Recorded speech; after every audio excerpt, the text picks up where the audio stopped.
Djokovic clashes with rising stars. Groundbreaking action after Alcaraz and Gauff scheduling complaints. In the high-voltage world of professional tennis, where silence can feel louder than the roar of a crowd, the 2025 season delivered a storyline no one saw coming. It wasn't a wrist injury, a coaching split, or even a shock upset that captured global attention. It was a scheduling war. At the center of the storm, Novak Djokovic, the indomitable legend who had spent nearly 2 decades bending the sport to his will. And on the opposite side, two of tennis's brightest young supernovas, Carlos Alcaraz and Coco Gauff, both outspoken, ambitious, and unwilling to accept a system they felt was failing players. This wasn't just disagreement. This was a collision of generations.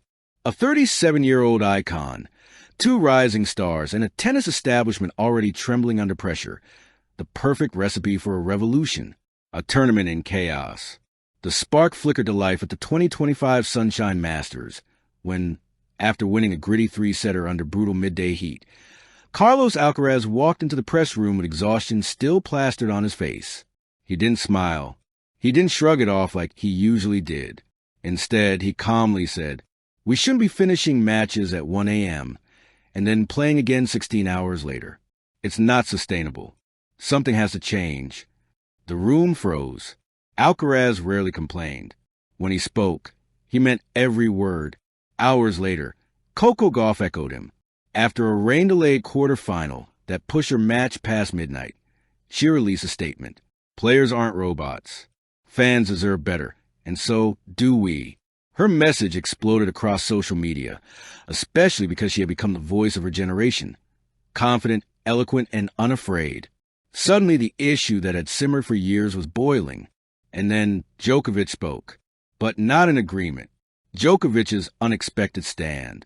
Djokovic, now in the twilight chapter of his career, yet still breathtakingly competitive, had seen every scheduling controversy imaginable. He had lived through the chaotic COVID years, the bubble events, the exhausting back-to-back finals. He knew the grind. So when asked about Alcaraz and Gauff complaints, he delivered a headline-shattering response. Tennis has always required sacrifice. Tough scheduling is part of the sport. I played worse situations and didn't complain. They should adapt. The reporters nearly dropped their microphones. Djokovic wasn't attacking them personally, but the message felt sharp, old guard sharp. Within hours, his comments went viral. Within a day, fans chose sides. Within 2 days, the tennis world was split in two. Rising stars fire back. Alcaraz, usually soft-spoken, couldn't hide his frustration when asked about Djokovic's stance. With respect, times change. We're not asking for special treatment, just fairness. Coco Gauff's response was even more direct. During a post-match interview, she stated, "If legends like Novak went through unnecessary scheduling struggles, that should be a reason to fix it, not a reason to keep it." The quote echoed louder than a championship roar. Suddenly, this wasn't just about scheduling. This was about tradition versus evolution, past versus future, survival versus progress. And the whole sport felt the tension, the federation panic.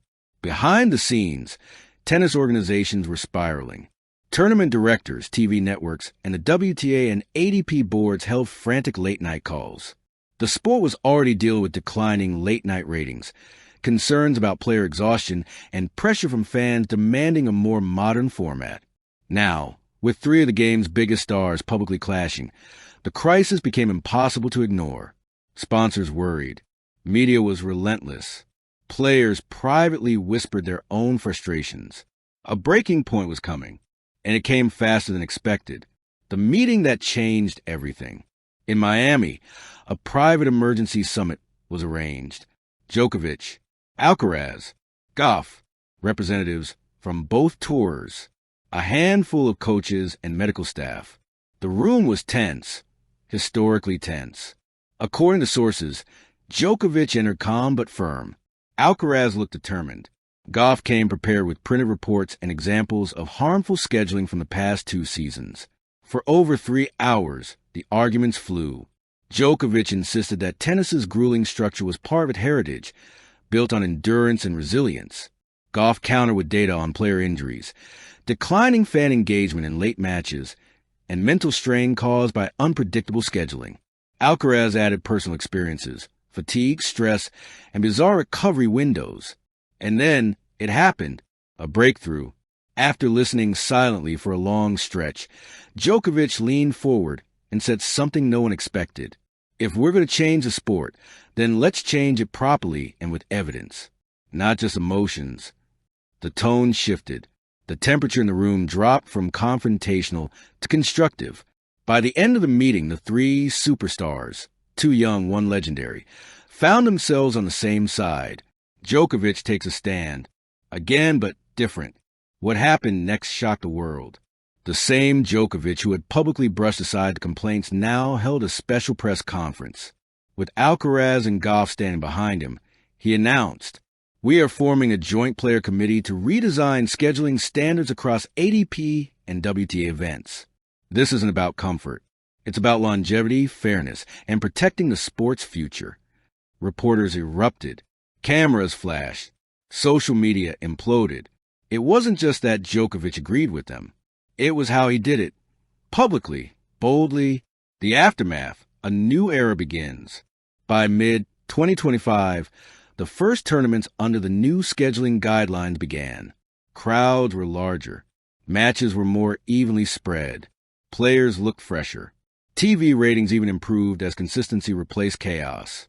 Gauff later admitted in an interview, "I didn't think speaking up would lead to something this big, but we needed each other, all three of us." Alcaraz echoed the sentiment. "Novak surprised me. He didn't just listen, he acted."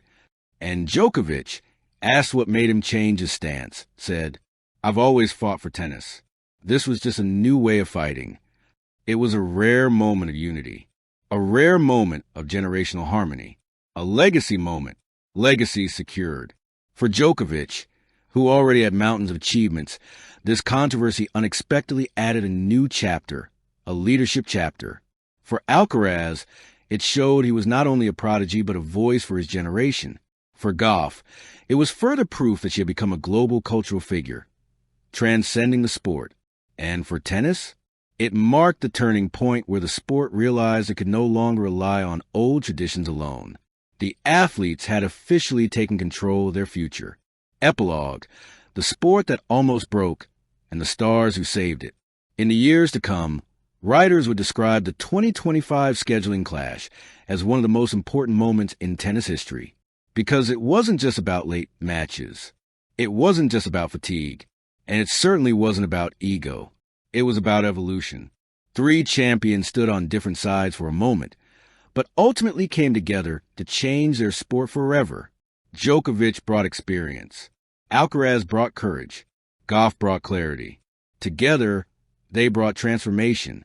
And tennis, once on the brink of burnout, entered a new era. Thank you for watching. Please don't forget to hit the subscribe button, like, and share. Till next time.